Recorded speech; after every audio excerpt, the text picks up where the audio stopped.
you want to like let the listeners know more about like me and you? Oh, Are you comfortable with that? Can I ask you some questions? I mean, I guess I signed up to answer some questions Sure, when we right? decided to do this, right? Okay. Yeah. Shelly, tell me a little bit about yourself. All right. Well, hi, I'm Shelly.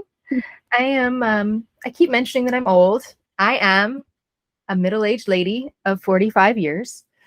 I don't like that word. We've discussed I this. know, and that's precisely why I said it, because I love you. Um, let's see. I grew up, I'm a child of divorce, right? As most people, not about half people my age seemed to be. I grew up in Northern Virginia, where I spent most of my child. My dad got stationed to DC. He was in the Coast Guard when I was 5, and then my parents got divorced. So we stayed in that general area. So I am an East Coast girl, DC suburb kid. Went to college at the University of Virginia and studied. I'm the first one in my family to go to college, so that was a big deal. Met my husband there, and let's Wait, see. how old were you guys when you met? So we met in 1997 when I was 20 years old, and it was just before his 22nd birthday we met. Oh, cute. Yeah. And we got married in 2001, 11 days after 9/11, which made my wedding very interesting. And where planes weren't even flying and stuff, right? Yeah, we were originally planning to have like 120 something people at our wedding, and we ended up, I think the final count was 85 because a lot of cancellations and it was anyway. Sounds like my pandemic wedding that never happened. Yeah, we have 2 children. They are almost adults, which is weird. My son's 20. Still your children. Hmm, They're still your children. they are, but it's fun. I mean, it's always been fun in some way, shape, or form. But having adultish kids it's cool. Like I'm enjoying it. And my daughter will be 17 in September. She's a junior in high school. I love cats, birds. I used to drink. I don't drink anymore. Well, that'll be a topic one day. I recently took up knitting. I'm super clumsy. I super like to be in charge. Today's my bestie's birthday, and she got me this shirt. And if you're on the video, I'm going to try to, it says, let go and let Shelly. Just let Shelly. Just let me do it. And there's a few reasons for that, and we'll get into that in a later podcast. I'm trying to think of one more funny thing to tell you, and you might not know it, Luna. When I was in college, I had a Class B CDL, and I drove 35-foot transit buses for my job. I did not know that, and that's totally cool. Yeah. So, like, if we rent an RV, yeah, I could drive Shelly's driving. Awesome. But not at night. That's fair. I can't see at night either. Also, did you know that's a thing in us? Oh, yes. Yeah, that was something we didn't mention before. Yeah, lights. I mean, it's not a big deal, right? We just make workarounds. What is seeing? I don't know if you guys can see if anybody is watching this, but how dark it is in my room. I like it like this. I also like everybody comes into my office and they're like, it's got a very nice vibe and mood in here. I'm like, yeah, the lights. I have like little lamps. They're like, are you spooky? Like, what's happening? I just can't take fluorescents. They give me migraines. No, fluorescents are garbage. Yeah. Also, it's less overstimulating. Let's tell our meet cute story. Who wants to start? Okay, so I'll say that one day my kids were bored during the pandemic and they had been begging to do TikTok dances. So I allowed it. But guess what happened? I stayed on TikTok and then I started making content. And then I guess you saw a video of me. Somehow TikTok puts people together like with an algorithm. It somehow knows the people that you're like. And we'll touch on this. We think TikTok is magic for bringing together people like us. Yes. But it very much brought us together in a way that we both were like, huh? suspicious. Did you say what you think you said? Did you mean it that way? Yeah. So Shelley posted something.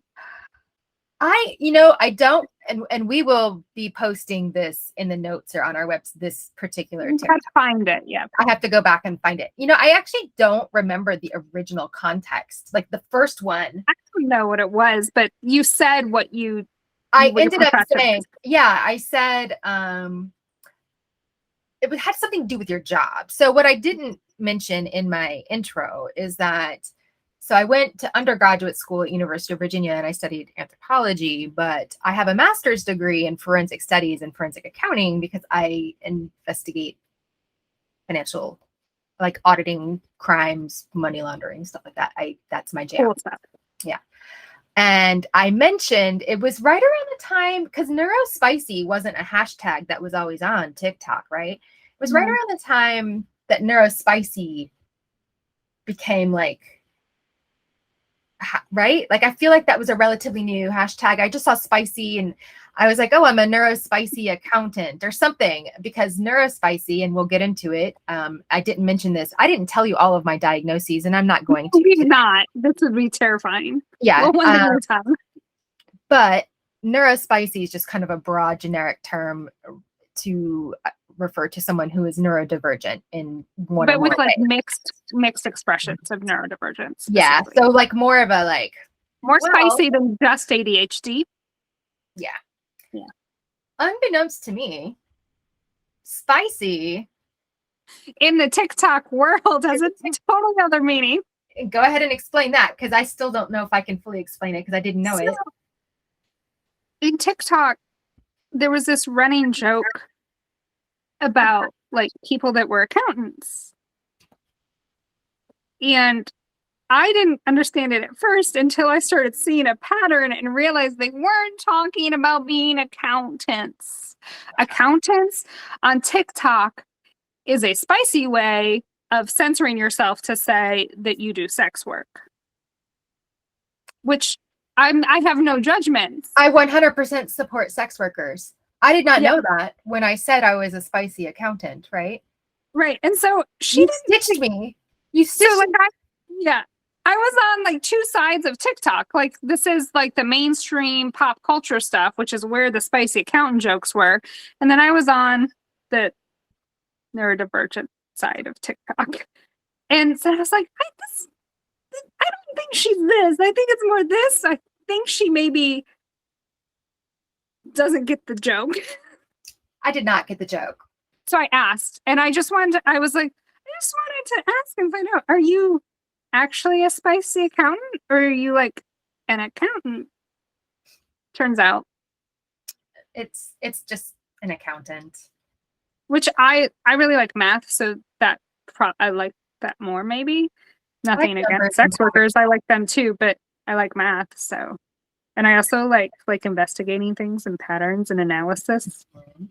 Yeah, so that was cool. But then we started noticing, yeah, that joke was funny, but like maybe like there was a connection for a reason here, right? Yeah. So what are like just some of the things off the top of your head that we started realizing, oh, we have that in common and that and that?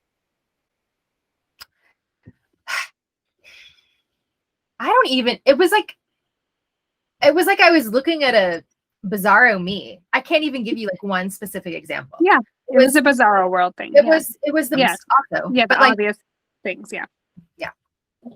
So we found, discovered we had a lot in common, and we were both making content that we felt passionate about spreading awareness about the topics that we're discussing today. And so it really brought us together and this project together. So it's just kind of a funny, sweet rom-com moment. Yeah. So thank you, TikTok jokes. Right? Thanks, spicy accountant. So one of the things besides accounting that brought us together was, obviously the neurodivergence. Yeah. And hypermobility. So when was hypermobility first identified for you, Shelley? Okay. So the first time I remember being told I was hypermobile or or just bendy or jointy or Yeah. whatever, was middle school, because I did cheerleading. And we would do different dances or cheers or whatever, and you would need to straighten your arms or be bent a certain way. And I would straighten up, right? But like I would still be, I can't. So I would, you can see that, right? Like that. Yeah. Her elbows, I would be what we call hyperextended, folks. Yeah. See, they're hyperextended now. So they would be like straight. She can't make her arms straight for the life of her. I'm like, they're straight. They're straight. What are you talking about? And she's like, no. So then I learned to not straighten all the way, so that it looked. That was probably a really good lesson, actually, as someone that's dealing with really severe elbow problems. I wish I'd learned that. It is, except no one told me I needed to wear like a brace also. So I just learned not to bend my arm, straighten my arms all the way. Was I still doing handsprings and cartwheels and doing a back handspring into the splits at the end of a cheer? Yes. Because, I was good at that stuff because of hypermobile. So that was definitely one of my party tricks, was doing these splits, but doing them to the point where like I would lift my feet off the floor and people would be like, oh, I like to do that when I do my stretching and yoga, or when you touch your toes and I just lift my whole feet up off the floor and like they come up this, like if this is the floor and then they go, like I can even do this with my fingers. So and they were like up like that and they were like, okay, but so it was identified then, but not so it was really. identified. Okay, it was identified, but not. And then it kind of went away. Like I never thought about it again. I don't in the back of your head, really. It didn't really go away. So then fast forward to 2007. And I'm 30 now, right? I have 2 children. 2007, my youngest was 5 and diagnosed autism spectrum disorder. Okay. And then my youngest wasn't eating any food. They were both in occupational therapy, right? And so they were going to do the therapy, and the kids were little, 5 and 2, right? And my daughter was sitting. The flying W. Yeah. The flying W, folks. Here what not to do. Please don't do this. I'm doing it once. I'm not going to do it on this podcast again. Don't do that. So my kids were sitting like that. And, I didn't think anything of it because I used to always sit like that, right? And so she was like, oh, kids have low tone, da da da da. And she said, well, they called it low tone. They called it poor core muscles, like weak, So I'm just like, oh, okay. So just do some ab work. It's fine. And then that wasn't fine. Because I'm the whole time thinking, well, IW's like whatever. So it was there, but not there, right? And we were mostly trying to treat, like my son wouldn't cause other concerns that were seemingly right. So that was 15 years ago. And so it didn't really, it came up again last year, 2021. How did it, what came up for you? The hype, well, I was finally going to get some answers. And I know we weren't going to go too deep into this, but I spent a long time trying to figure out what was wrong with me, because I literally felt like the healthiest sick person on the planet. Like, how can I outwardly, most of the time, present as a healthy, strong woman, right? That's what I look like. Like the other day, I was trying to make my bed and I couldn't lift 10 pounds. Like, but I used to bench press 100 pounds. It's like stuff like that. Yep. Oh my God, I forgot your question. So let's be done. So when were you? Yeah. Okay. So, but yeah. Okay. Identified you when you were younger. You forgot about it. Came up with your kids. When were you diagnosed by a medical professional? By a medical professional with EDS. Yeah, the diagnosis that was actually factually true. I was diagnosed November of 2021 by a geneticist at the Johns Hopkins Ehlers-Danlos Clinic. And can we just do some quick math here? It's July 2022. Yep. It's not even been that long. No, not even a year. But let's remind our listeners. How old are you, Shelley? I am 45. Well, so you were 44 when this. I was 44 when I got diagnosed, correct. She was Shelley was 44 years old when she was diagnosed with a genetic, inherited, Yes. systemic disorder. Oh, and by the way, my grandmother had a uterine rupture when she was in her early 30s that required emergency surgery and a brain aneurysm. She lived through that. She had to have emergency surgery to clamp it. I've told every single doctor when they ask my medical history. Oh, also, she went blind because she had glaucoma. We'll get there about that too. All of those things I told my doctors. And I told them all about my issues too. And none of them thought to think, do those things go together? No, you're fine. And they are all clear warning signs for Very clear warning more signs. dangerous variants of the Ehlers-Danlos syndrome. Yes. We've talked a lot about me. Like I would I like do to, that. I'm sorry. that's okay. That's you do that. You do all the science and then you're like, nope, I'm done. No, you're going to tell us about I you. do overshare though sometimes. Well, I can rein you in or you Okay. can, you know. Um, I'm having so people, if you are watching this, I'm in my weird uncomfortable phase, and we're fidgety. And I'm overstimulated because I have hair poking me in the forehead, and and if I turn that's off just my how we've camera, been. it's because I have to take some medicine, and we'll talk about my medicine on another day. Anyway, Wink, tell us wink. about you, Luna, while I take my medicine. So I'm Luna. I am also middle-aged. I just turned 40 in March though, so Shelly does have me beat a little bit. Yeah. But so that makes her Gen X, and that makes me an elder millennial. So we relate, but I also sometimes don't. My Seinfeld jokes are too much. Yeah, but I watch Friends, so I get that. But so I also moved when I was younger. I was born in Detroit, but I moved to the South when I was about 10, and I was raised in the Nashville area.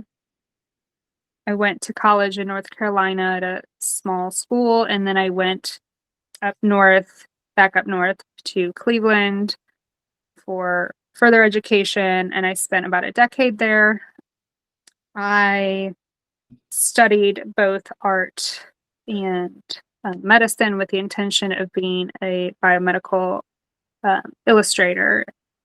Ooh. I am not that. I do still consider myself an artist. It's one of my passions, but I work in healthcare as a profession, but it's not my biggest passion. My biggest hyperfixation or passions are probably my other things that I do. I'm a very creative person. I do write and I do comedy. I also still sometimes do visual art, not as much as the people around me who think I'm wasting my time. And I do family genealogy on the side. I've been doing family uh, history and genealogy for about 30 years. So were you like old school with the library with the I was micro? a child in the library doing genealogical research. But I've been doing it professionally for maybe about a decade. Very cool. I come from a family of various ethnic backgrounds and immigrants, so I'm kind of a mutt, but I have a lot of childhood trauma also, which is very interrelated with having disability and being not neurotypical. Yep. I was diagnosed as a child with ADHD. Oh, you were? I did not Yeah. know that.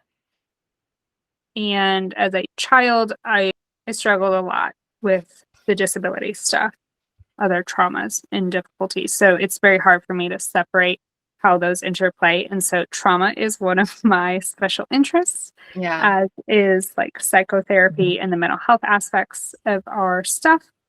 And in the past couple years, I've undergone a religious deconstruction, and I'm very interested in spiritual pathways and healing related to that. And I think that's one of the reasons why you and I relate, because we're interested in those Yeah.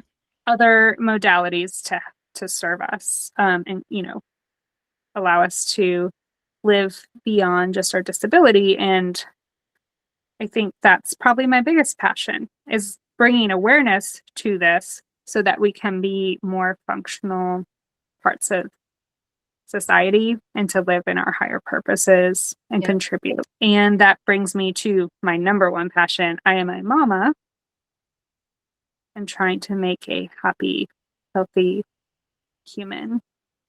I spend most of my time and effort on that part of my life. Yeah. That was not a little bit about myself. I think that was a lot bit about myself. Well, that's fine because I said a lot about me. So, And I didn't even like say like the rest of my family.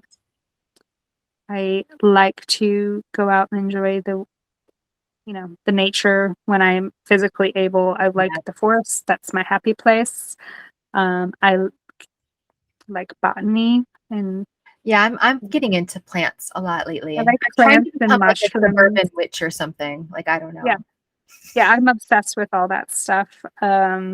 I research a lot about it because there aren't drugs for us. Yeah. Yeah. One thing I Yeah, forgot. again, not talking about the people in my family, talking about special interests. That's me. See? That's what I do. Hmm. Oh, I'm also autistic. Yeah, that I found that out. That's important. Yeah, that's well, okay, so wait a minute.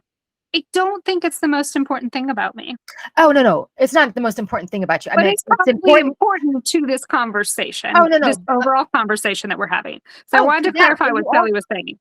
I knew what she meant, but listeners may not have known. Yeah. okay. I forget that not everybody is in this In chaotic our brain. heads. I mean, can we just get with the telepathy so I could just send a message and just be like, blink it and just be like, it's done? No, I we don't told want you I'd that. gone through a spiritual awakening. I can probably get the message. I mean, probably, but now And I that's probably have enough trauma and hypervigilance that I will have already predicted what you're feeling and going to say before you feel and say it. So fair. I mean, I got a little bit of that going on. But you know what? Before we get into that, you didn't tell me when you first found out you were hypermobile. Okay. So, like you, it was a development, right? Yeah. Um, my warning signs and symptoms started in early childhood, but when it became very difficult was pre-adolescence Okay. and very, very difficult in adolescence. But I was the first like physical manifestations that a doctor or a medical professional noticed were actually in childhood. They didn't know. Like you could tell didn't know. So like Right. I was in and out of PT physical therapy a lot because I was a soccer player and was having a lot of injuries. And I really just couldn't even like stay on the field and stay practicing and stuff. And, the physical therapist that was working with me, I remember that conversation. I was like 12, and I remember the PT saying, like, your joints are really unstable. And like, kind of the things that they were trying to teach me, it's not quite as advanced as like what maybe a PT would understand or do now. Right. But I remember That going, sounds like, familiar. I being always had sent like to little get, sprains that yeah. were like, But I yeah. remember being sent to get like orthopedic shoes. See, I didn't get Um, that. But and I think you're bendier. You've got more. You're looser than me in some places. So when I I think do, I'm like I have hip dysplasia and yeah, yeah, stuff. yeah. But but they never really quite got it. And then when I was actually younger than that, I was like 10, and my mom actually got so offended by this ENT that she fired him because he was looking at me and said, "I don't see things like this except in drug addicts." And she took offense to it, like understanding it, like you're calling my 10-year-old a drug addict. Oh, but And that was the only way he could describe it. he was actually just saying, like, I can't even place like or explain to you how severe this is, except to say, like, I don't see this except in people who've like damaged their bodies with drugs. So Like instead he of was trying to her, express the severity of it, and her so she heard never your daughter's diagnosed a drug autism. She addict, heard something else. And so she fired him. But he was basically saying, like, this is really like and so different. if she hadn't done that, you could have had some. You I could probably have. would have had the ENT surgeries that I needed younger. I didn't have those until my late 20s. But that's an aside. But my point was there were doctors and medical professionals that had noticed things, but maybe misdiagnosed or didn't diagnose. Or and like when I was a teenager and being evaluated, all they could come up with was ADHD, but they thought there was really something else going on because I had such severe anxiety and depression. Right. I was not diagnosed with autism until I was 39. Okay. But so anyhow, like then, I went about my life and I really ignored a lot of my medical stuff. Um, I really ignored a lot of things in life. That's how I functioned. Okay. Truly. Let I me mean, push me aside and see what I can do for everybody ignore else the around me. pain. Ignore the pain. It's not there. Until like I really couldn't. I was in my like mid 20s and my back was just in so much pain. Like, I had seen my primary about it and they'd done x-rays and all she could Right. say was that like it had a weird hinge to it, like, and my muscles were over, compensating. And so she tried giving me muscle relaxers.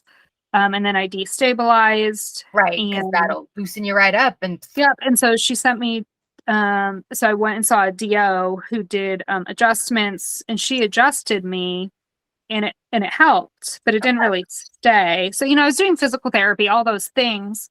But the DO that had seen me said that I had really severe pelvic instability. And that's why when she adjusted me, it helped with the pain, but right. why it kept returning and why my muscles remained very, um, very tense and damaged. And it was so bad that it was curving my spine. Um, sideways. And Yikes. so that's when I was first identified with some different spinal curvatures. I've been identified as having mild scoliosis as a child. Okay. But that's when they first noticed that I was having variable Mhm. spinal curvatures that depended on my current state. And so like I got those kind of weird diagnoses. And there were lots of other things. I mean, so many other things and I had a various few weird body things too. systems. I would have like one in sixth grade. I like went to the eye doctor and I needed glasses, and then I didn't need glasses after eighth grade. And When I then had very early myopia and very and then progressive, and it then hasn't my stopped mom accused me of faking it because I wanted to wear glasses. because Like it, she thought yeah, I thought glasses were cool. yeah. And I had one of the signs of another type of connective tissue disorder I have that we haven't mentioned is called Stickler syndrome. And it's also a sign of EDS is very severe early myopia. And I do carry the brittle cornea genes, as does my daughter. I don't have the like known um Are you talking the one PRKD? that's published, but there have been studies on it and they do identify it as brittle cornea. So anyhow, that's a whole other issue. But like that's what I'm saying is multiple specialists have said, hey, there was something, but nobody ever said the word hypermobility until I was about 35 years old. And I was in hip PT for like, I don't know, probably the 17th time of my life, maybe more. And